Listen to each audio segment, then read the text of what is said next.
Tetapi itulah yang difirmankan Allah dengan perantaraan Nabi Yoel. Akan terjadi pada hari-hari terakhir.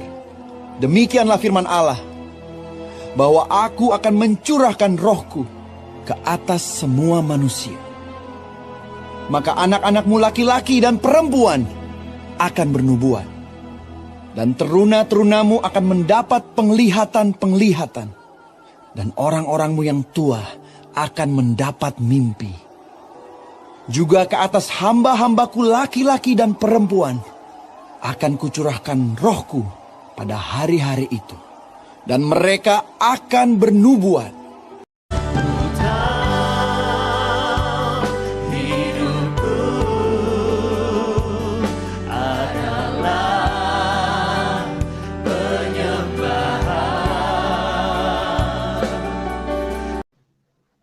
Dan semasa kami waktu SD, MI lah, seumuran 12 tahunan, terkadang dalam benak pikiran saya waktu kecil pengen tahu Allah tuh kayak apa. Nah, sampai saya lagi sholat Isya, ada tangan yang nunjuk ke saya, kamu tuh sudah percaya sama aku, kenapa masih melakukan itu? Dan saya posisinya dalam keadaan lagi sholat Isya, baru 2 rakaat. Dan saya berpikir, iya ya, saya itu sudah percaya Isa Al-Masih itu, putra Maryam itu sebagai hakim yang adil dan yang paling terngiang dalam telinga saya. Dia itu terkemuka di dunia dan di akhirat. Bahwa Isa itu terbesar di dunia dan di akhirat. Dan ayat 63, inilah jalan yang lurus. Kok dari kejauhan gitu kan, saya lihat, siapa itu? Saya bilang gitu kan. Tapi manggil saya gitu. Mungkin ini jalan yang terbaik untukmu, katanya. Cuma sebatas itu aja dia ngomong sama saya. Terus saya bangun. Saya sadar saya bangun. Udah gitu, udah pagi saya bangun gini. Ngomong saya sama istri saya. Kalau ini yang semalam didoakan sama Pak Purba, pendeta itu, kalau saya bisa engkol kereta itu, kalau saya bisa, tangan saya nggak sakit, saya percaya, saya ikut agamamu. Saya bilang. Siap sarapan, saya ambil kunci, saya starter, saya engkol Honda itu. Buang! Hidup! Dari mulai pesantren dulu tahun 91, 92, waktu saya di pesantren udah didatangi, saya dikelilingi cahaya, mungkin itu penjamahan pertama, cuma karena saya belum mengerti pada saat itu. Kemudian 2002 saya mulai berpikir, kemudian jawabannya 2018 dan dikuatkan tahun ini. Akhirnya saya cek kembali ke dokter. Dan dokter katakan, kamu buat doa dan hanya mujizat yang bisa menyelamatkan kamu. Saya pulang itu tambah kacau pikiran. Makan pun sudah nggak selera, karena pikir kematian akan menjemput. Lalu saya pelajari 25 nabi. Nabi ke-24 Nabi Isa SAW. Dan saya lihat di Al-Quran adalah membuat mujizat adalah Isa Al-Masih. Dan saya bilang ini Tuhan orang Kristen. 3 hari aku memanggil Isa Al-Masih. Selesai saya sholat subuh, datang adalah Isa Al-Masih, yaitu Yesus Kristus. Banyak sekali yang saya dapatkan di situ, petunjuk-petunjuknya, dan sangat jelas sekali Bapak Ibu Saudara. Tidak ada yang tidak jelas Bapak Ibu, di situ dijelaskan, urut Bapak Ibu. Saudaraku, satu kali saya juga pernah membacanya, saudaraku. Saya baca, ketika saya sampai di kitab Yohanes, waktu itu baru membaca, saudaraku, ya. Tidak ada satu orang pun yang datang kepada Bapa kalau tidak melalui aku. Ternyata ada di Yohanes 14 ayat 6 bagian B pada waktu itu. Oh ini yang dulu dikatakan oleh pendeta Abraham itu. Ini ayatnya ini. Yohanes 14 ayat 6b. Jadi, Bapak Ibu, tidak ada satu manusia pun yang masuk ke dalam surga yang dijanjikannya Kalau tidak melalui Yesus dikatakan, saudara, suara itu sangat menyakitkan hati. Inilah awal mula saya mengalami berjumpa dengan Tuhan Yesus.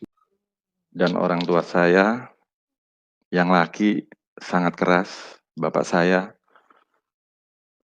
karena saya hidup di keluarga militer yang sangat kuat agama Muslim. Yaitu, makanya saya pada waktu mimpi itu, pada waktu saya menjamak Tuhan Yesus, saya bahwa itu Tuhan Yesus. Karena saya mengalami pada waktu saya di gereja. Saya melihat itu Tuhan Yesus. Udah nggak ada lagi. Pada waktu dia berpakaian jubah saya nggak tahu. Begitu tangan itu saya jamak, jubahnya dibuka. Saya bilang,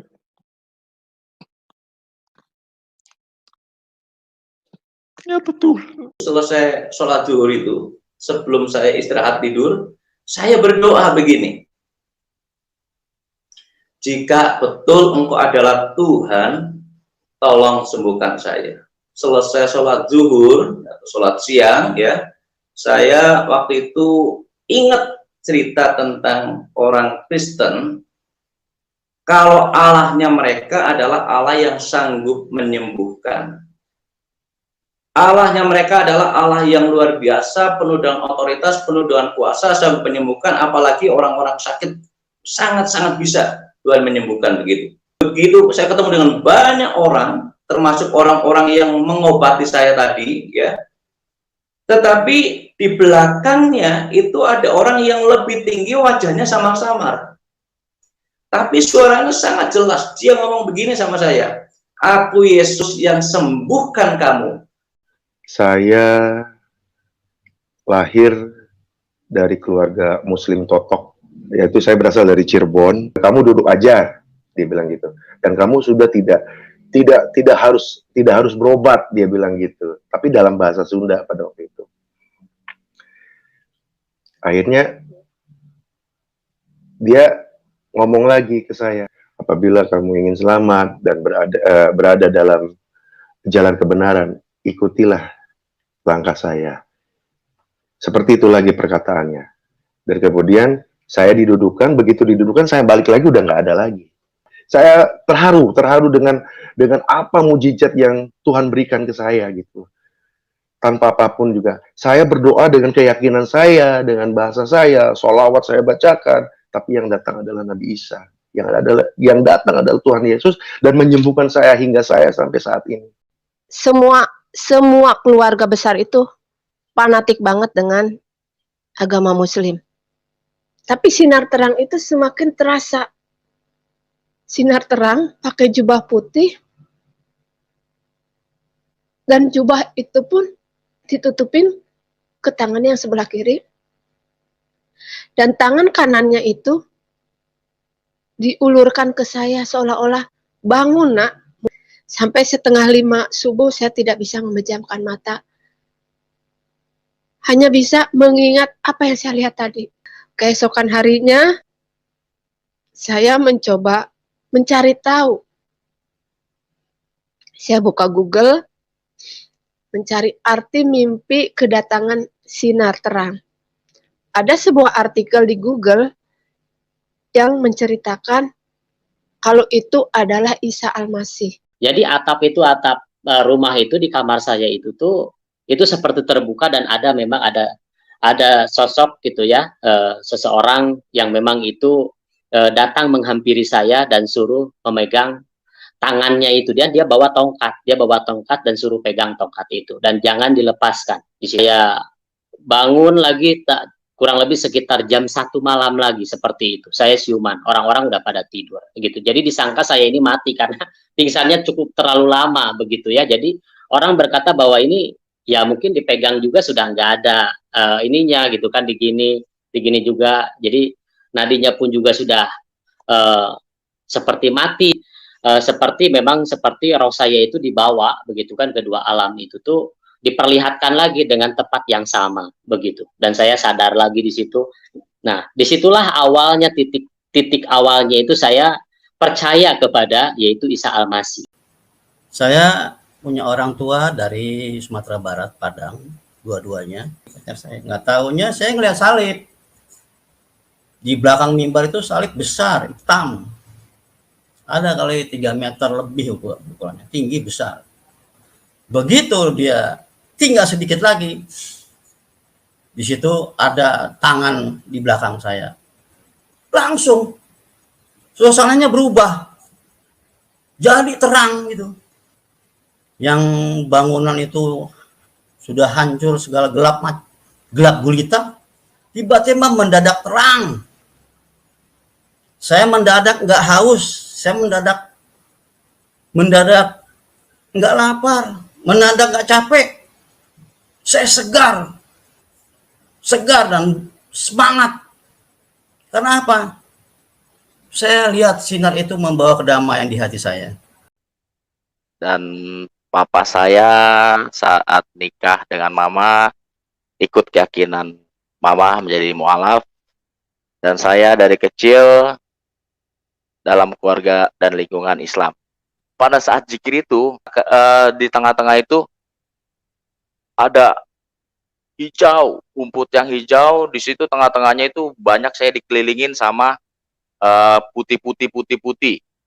Nah, pas tengah zikir-zikir itu anehnya langsung tiba-tiba ada sosok putih besar, mukanya itu terang benderang, saya nggak bisa ngelihat wajahnya sama sekali. Dia menengadahkan tangannya ini sambil berkata, akulah jalan keselamatan, bahwa itu adalah Tuhan Yesus Kristus. Sebelum saya bersaksi, saya akan memperkenalkan nama saya. Nama saya Haji Abdul Tahir SAG dari Institut Muslim Indonesia Hidayatullah. Saya berasal dari Makassar, saudara. Papa saya dari Makassar, mama saya dari Gorontalo, saudara. Jadi saya juga pernah mengaji di Bitung, di Manado, di Pasar Tua, sekitar Manado. Jadi pada saat saya zikir, tiba-tiba ada cahaya nur. Itu pada saat bukan mimpi, saudara. Tetapi pada saat saya sholat, tiba-tiba ada cahaya dan ada suara. Saudara. Suara itu berkata, akulah jalan kebenaran dan hidup, tak seorang pun yang datang kepada Bapa tanpa melalui aku. Saat 2010, saya menjalankan ibadah haji. Dan di situ saya berjalan bersama rombongan yang ada di Jabal Rohmah. Saya melihat 3 salib. Dan orang tidak melihat semua, tapi mata saya melihat. Tapi setelah saya sadar, saya mengenal Tuhan Yesus, itu baru saya menyadari dan saya berpikir, oh iya ya, waktu itu Tuhan sudah mempertaruhkan hidupnya untuk menyelamatkan manusia yang berdosa. Justru saya sadar, di mana salib 3 yang saya lihat, yang saya pelajari saat ini sesuai dengan firman, di situ Tuhan menyerahkan dirinya bersama 2 penjahat. Saya dari agama Islam, jadi saya juga mengaji, bahkan saya juga mengajar ngaji, saya sembahyang, rutin. Saya paling benci sekali dengan orang Kristen. Saya tidak suka, paling benci-bencinya orang Kristen. Sampai-sampai saya satu gereja di Pelaju itu, saya liwat, karena saya benci, saya pernah lempar gereja pada hari Minggu. Pokoknya saya puasa, saya ikuti puasa. Maksud saya, supaya mereka itu jangan ke gereja. Nah, jam 7 malam, masih sore ya, jam 7 malam, saya belum tidur. Tapi waktu saya berbaring di kamar sambil saya merenung ini, pada waktu itu saya merenung, seperti orang gelisah, seperti orang takut, pokoknya berkecamuk dalam hati saya. Waktu saya tidur, waktu saya berbaring, saya belum tidur, Tuhan Yesus menampakkan diri kepada saya.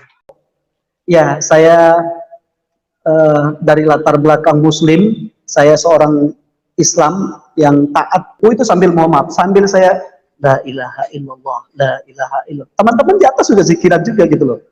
Karena dulu saya sering adu ilmu, saya senang sekali karena saya belajar sampai ke Banyuwangi, saya belajar sampai pokoknya di semua daerah yang saya belajar tentang ilmu-ilmu. Dan ya kami orang Lombok memang dipersiapkan sejak kecil untuk belajar hal-hal yang ya ilmu putih. Bapak Ibu ketika beliau di atas mimbar itu, di atas panggung itu, dan saya masih tetap buka mata, beliau datang hanya dari atas turun ke bawah hanya untuk cari saya. Dan itu yang ketika beliau turun dekatin saya, itu di depan saya banyak orang. Beliau datang ke depan itu, beliau hanya peluk saya dan bisikin di telinga saya, beliau berkata, Tuhan sangat mengasihi.